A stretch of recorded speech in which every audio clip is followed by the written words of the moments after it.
Ever heard of Maslow's hierarchy of needs? It's like a ladder for life goals. At the bottom are basic needs: food, safety, and shelter. Think of it like building a house.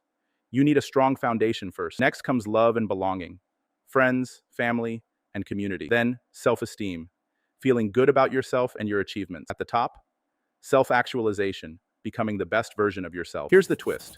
Maslow got his aha moment watching monkeys at the zoo. Hungry monkeys cared more about food than playtime, just like us. For entrepreneurs, this means focusing on basics first, like cash flow, before chasing big dreams. But some studies show entrepreneurs often flip the pyramid. They chase their passion first, and the rest follows.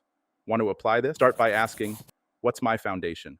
What's my passion? Comment ladder, and I'll send you a free guide to climbing your own success ladder.